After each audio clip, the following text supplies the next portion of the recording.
I don't usually like reading to people. In fact, I've never done any readings in any of these videos.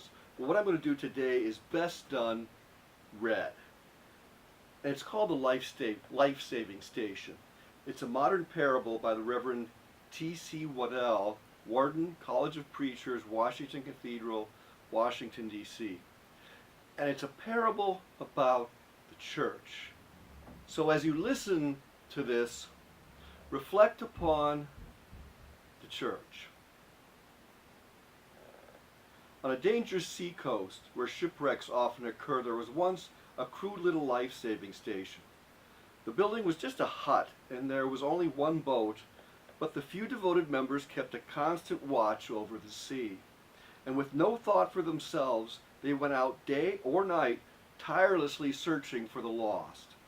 Many lives were saved by this wonderful little station, so that it became famous. Some of those who were saved, and various others in the surrounding area, wanted to become associated with the station and give of their time and money and effort for the support of its work. New boats were bought, and new crews were trained. The little life-saving station grew. Some of the new members of the life-saving station were unhappy that the building was so crude and poorly equipped. They felt that a more comfortable place should be provided as the first refuge of those saved from the sea. So they replaced the emergency cots with beds and put better furniture in an enlarged building. Now the life-saving station became a popular gathering place for its members, and they redecorated it beautifully and furnished it exquisitely because they used it as sort of a club. Less of the members were now interested in going to the sea on life-saving missions, so they hired lifeboat crews to do this work. The life-saving motif was still prevailed in the club decorations, however, and there was a liturgical lifeboat in the room where club initiations were held.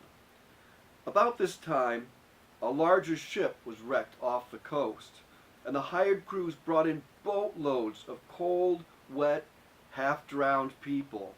They were dirty and sick. Some of them had black skin, some of them had yellow skin.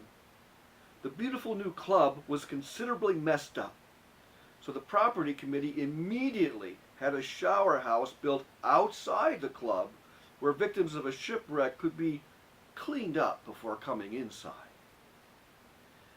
At the next meeting, there was a split in the club membership. Most of the members wanted to stop the club's life-saving activities as being unpleasant and a hindrance to the normal social life of the club. Some members insisted upon life-saving as their primary purpose and pointed out that they were still called a life-saving station.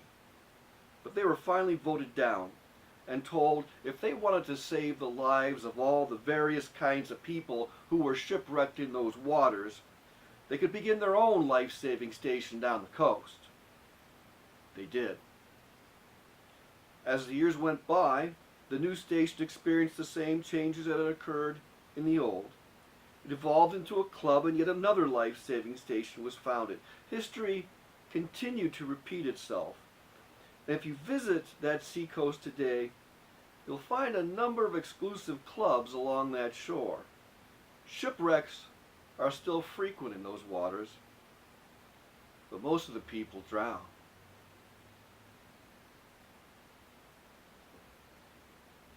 Something to think about this week. I'll talk to you later.